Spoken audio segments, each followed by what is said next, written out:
আপনি হয়তো বারবার প্রিয় মানুষদের হারাচ্ছেন, আপনার মতো করে কিছুই হচ্ছে না। আপনি কাঁদেন, দোয়া করেন, তবুও কিছুই বদলায় না। অন্তত আপনার চোখে তাই মনে হয়। কিন্তু কখনো কি ভেবেছেন, এই দেরিটা হয়তো শাস্তি নাও হতে পারে? এটা হয়তো এক পরীক্ষা। হয়তো আল্লাহ আপনাকে উপেক্ষা করছেন না, বরং দেখছেন আপনি নিঃশব্দ এই সময় কেমন প্রতিক্রিয়া দেখান। সবসময় যে লক্ষণগুলো বড় করে আসে তা নয়। অনেক সময় এগুলো আসে একাকিত্বের মতো, অবহেলিত অনুভবের মতো, কিংবা আপনার চোখের সামনে নিয়মগুলো একে একে হারিয়ে যাবার মতো। আর্থিকভাবে যখন আপনি হাল ছেড়ে দিতে যাচ্ছেন, সেই সময় বদলের দরজা খুলে যায়।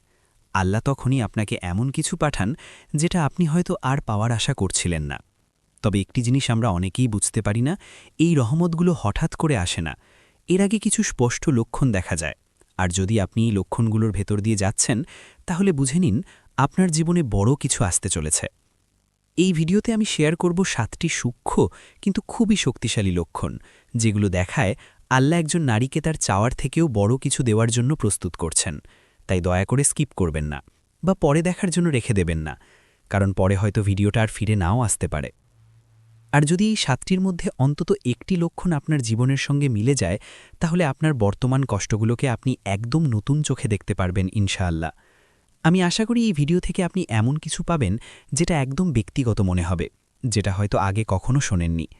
এটা শুধুমাত্র বাহ্যিক মোটিভেশন নয়, এটা সেই নারীর জন্য যিনি একা, ক্লান্ত, দুশ্চিন্তাগ্রস্ত, তবুও আল্লাহর উপর ভরসা রাখছেন। আপনি যদি এখনই ভিডিও দেখছেন, তাহলে সম্ভবত আপনি প্রস্তুত সেই গভীর লক্ষণগুলো দেখার জন্য, যেগুলোর কথা অনেকেই বলে না, কিন্তু যেগুলোর মধ্যে সবচেয়ে গভীর লক্ষণ এক, আপনি যেটার জন্য একসময় কান্নাকাটি করতেন, আর সেটা এখন আপনাকে টানে না। এক সময় ছিল যখন এই জিনিসটার জন্য আপনি কাঁদতেন, ঘুম হারিয়ে ফেলতেন, প্রতিটি নামাজের পর আল্লাহর কাছে দুহাত তুলে দোয়া করতেন, যেন এটা আপনার হয়ে যায়। ওই মানুষটা, ওই জিনিসটা তখন আপনার দুনিয়ার কেন্দ্র মনে হতো। কিন্তু আজ সেটা প্রায় মাথায় আসে না। আর আশ্চর্যের বিষয় হচ্ছে, আপনি ভেতরে ভেঙে পড়েছেন বলে মনে হচ্ছে না, বরং ভেতরটা কেমন শান্ত, কেমন যেন এক ধরনের দূরত্ব তৈরি হয়ে গেছে, যেন মনের অজান্তেই আপনি সেটা ছেড়ে দিয়েছেন। এটা ব্যর্থতা না, এটা ভুলে যাওয়া না, এটা এক লক্ষণ। অনেক সময় আল্লাহ যেটা সত্যি আপনার জন্য নির্ধারিত করছেন, সেটা দেওয়ার আগে আপনি যেটার সঙ্গে ভুলভাবে জড়িয়ে গিয়েছিলেন, সেই জিনিস থেকে আল্লাহ আস্তে আস্তে আপনার মন উঠিয়ে নেন। কারণ ওই জিনিসটা ছিল শুধুই শেখানোর জন্য, থাকার জন্য নয়। আপনার বুকে যে নিঃশব্দতা তৈরি হয়েছে, যেখানে একসময় আবেগের পাগলামি ছিল, ওটা ফাঁকা নয়। ওই জায়গায় আল্লাহ আপনার আসল জিনিসটা রাখার জায়গা বানাচ্ছেন। আর এই বদলটা এতটাই ধীরে ঘটে যে বেশিরভাগ মানুষ তা বুঝতে পারে না। তারা ভাবে তারা হয়তো অলস হয়ে গেছে, স্বপ্নগুলো হয়তো ভুল ছিল। কিন্তু আসল সত্যটা হচ্ছে, আপনি নিজেই বোর হয়ে গেছেন। যেটাকে আপনি একসময় স্বপ্ন ভাবতেন, সেটা আপনি ছাড়িয়ে গেছেন। আর এটিই সবচেয়ে শক্তিশালী দিক। আল্লাহ যেটা আপনার জন্য নির্ধারিত করছেন, সেটা দেওয়ার আগে তিনি আপনার মন থেকে সবকিছু সরিয়ে দেন, যেগুলো আপনাকে বিভ্রান্ত করে রাখত। লক্ষণ 2, যখন আপনি হঠাৎ করে কোনো কারণ ছাড়াই অপরাধ বোধ আর আত্ম অনুশোচনার ঢেউ অনুভব করেন। আপনি হয়তো ফোনে স্ক্রোল করছেন, কিছু মজার কন্টেন্ট দেখে হেসে ফেললেন, অথবা বন্ধুদের সঙ্গে আড্ডা দিচ্ছেন, সবকিছু স্বাভাবিক মনে হচ্ছে, কিন্তু হঠাৎ করেই কিছু ঠিক লাগছে না। মনে হচ্ছে ভিতরে কোথাও এক শূন্যতা কাজ করছে। এক মুহূর্তে আপনার মনে পড়ে যায় কোনো পুরনো গুনাহ, যেটা বহু বছর আগে করে ফেলেছিলেন, কিংবা এমন কিছু যেটার জন্য আপনি কখনো আল্লাহর কাছে ক্ষমা চাননি। আপনি ভেবেছিলেন ওটা আর মনে পড়বে না, কিন্তু আজ হঠাৎ করেই সেটা ফিরে আসে, কোনো সতর্কতা ছাড়াই। নিঃশব্দ এক টানে সেটা আপনার মনটাকে থমকে দেয়। এটা দুর্বলতা নয়, এটা কোনো মানসিক অস্থিরতা নয়, এটা এক সংকেত। আল্লাহ যখন আপনাকে বড় কিছু দেওয়ার প্রস্তুতি নেন, তখন তিনি প্রথমেই আপনার অন্তরকে পরিশুদ্ধ করতে শুরু করেন। লক্ষণ 3, যখন হঠাৎ করে মানুষজন দূরে সরে যেতে শুরু করে, এমনকি তারা, যাদের আপনি ভেবেছিলেন সারা জীবন পাশে থাকবে। শুরুতে এটা খুবই ব্যক্তিগত মনে হয়।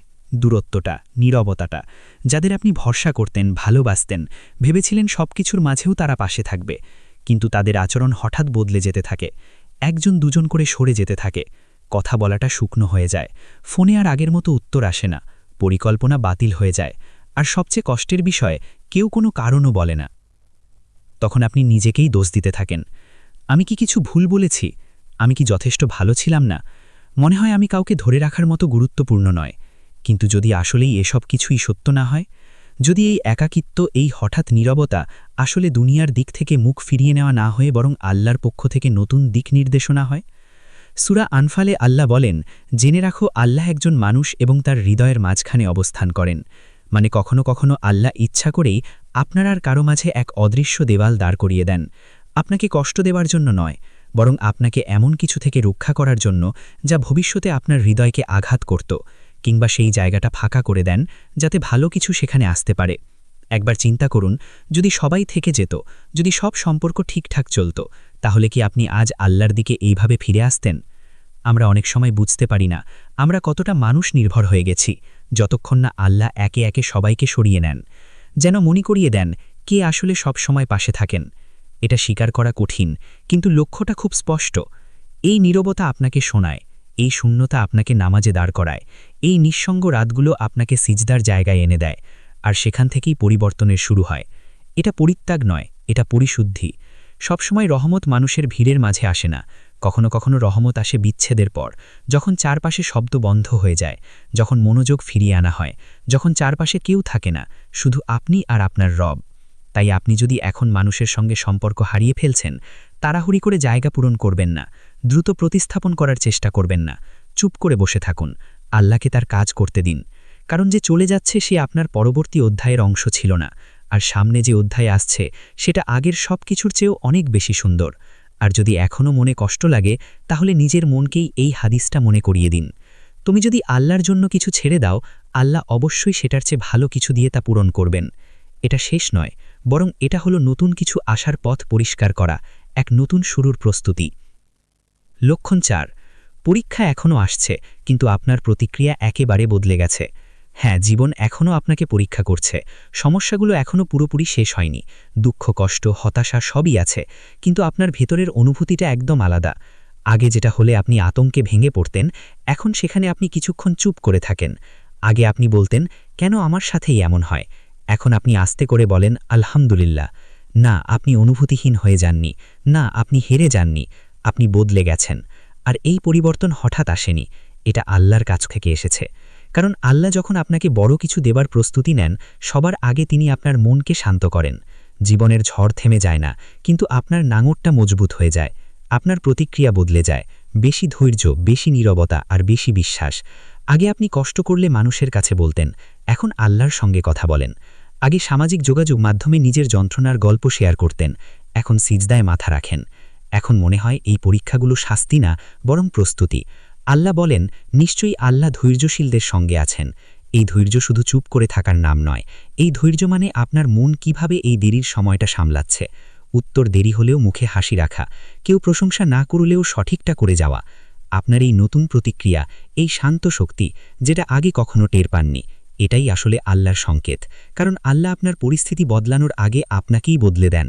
তাই আপনি যদি সম্প্রতি দেখেন আপনি অভিযোগ করার আগে একটু থেমে যাচ্ছেন, ভিড়ের মাঝে চোখের জল আটকে রাখছেন, কিন্তু সিজদায় গিয়ে সব খুলে বলছেন, তাহলে জেনে রাখুন আপনার ভেতরে নতুন কিছু গড়ে উঠছে। আর এটাই হলো সেই রহমত আসার আগের প্রস্তুতি। লক্ষণ ৫।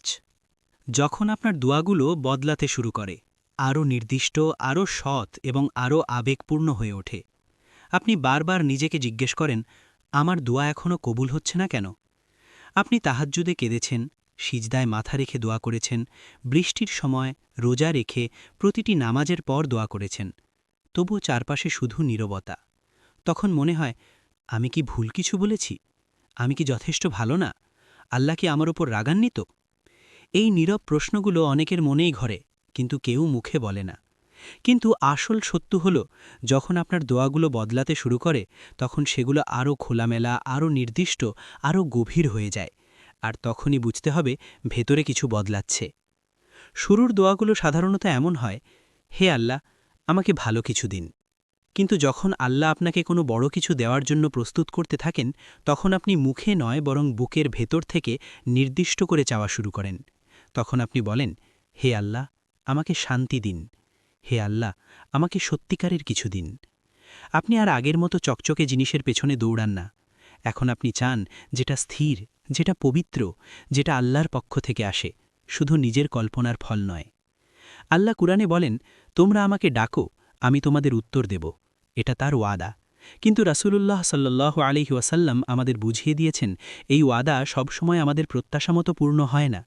তিনি বলেছেন, যদি কোনো মুসলমান এমন দোয়া করে যেখানে গুনাহ বা আত্মীয়তার সম্পর্ক ছিন্ন করার কথা নেই, তাহলে আল্লাহ তাকে তিনটির একটি দেন। ১. দ্রুত দোয়া কবুল করেন। ২. আখিরাতের জন্য জমা রাখেন। ৩. তার পরিবর্তে কোনো বিপদ দূর করে দেন। মানে আমাদের কোনো দোয়াই বৃথা যায় না। আপনি যখন যা চাইছেন তা পাচ্ছেন না, হয়তো আল্লাহ আপনাকে আরও বড় কিছু থেকে বাঁচাচ্ছেন। হয়তো সেই দোয়া এমন এক সময়ের জন্য রেখে দিচ্ছেন যখন সেটা আপনার সবচেয়ে বেশি প্রয়োজন হবে। আর এভাবেই আপনি বদলে যাচ্ছেন। যখন আপনার দোয়ায় এমন কথা আসে, হে আল্লাহ, যদি এটা আমার জন্য ভালো হয় তাহলে দিন, আর যদি ভালো না হয় তাহলে আমাকে বাঁচিয়ে রাখুন, এমনকি যদি আমি সেটা চাই, তখন বুঝে নিন আপনি হাল ছাড়ছেন না, আপনি পরিণত হচ্ছেন, আপনি আত্মসমর্পণ করছেন। এই দোয়ার পরিবর্তন আসলে আপনার আত্মার পরিবর্তন। এটা প্রমাণ করে যে এখন আপনি শুধু সহজ পথ চাইছেন না, আপনি চাইছেন এমন কিছু যা আখিরাতের জন্য ভালো। লক্ষণ ৬। যখন আপনি আগের যেসব জিনিসে আকৃষ্ট হতেন এখন আর সেগুলো আপনাকে মুগ্ধ করে না। নিঃশব্দ পরিবর্তন ঘটে।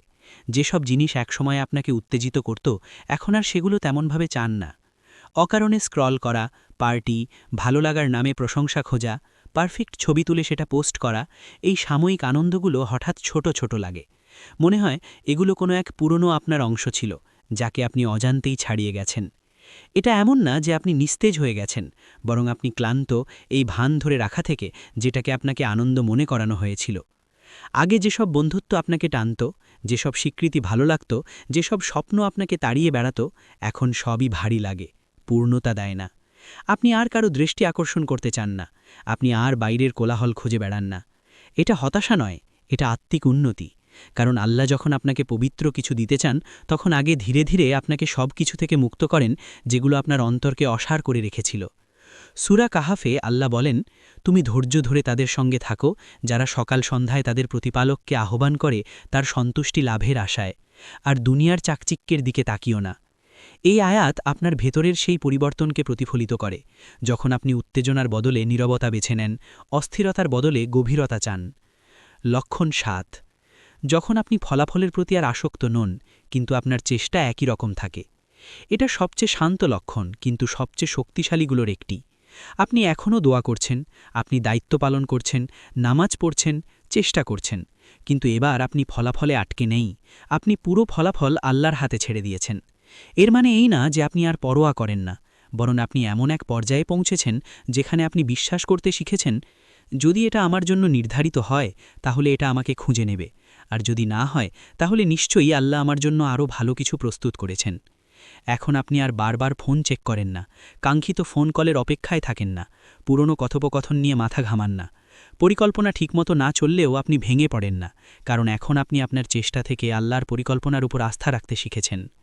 রাসূলুল্লাহ সাল্লাল্লাহু আলাইহি ওয়াসাল্লাম বলেছেন, জেনে রাখো, যা তোমার ভাগ্যে ছিল না তা কখনো তোমার কাছে আসত না, আর যা তোমার ভাগ্যে ছিল তা কখনোই তোমার হাত ছাড়া হতো না।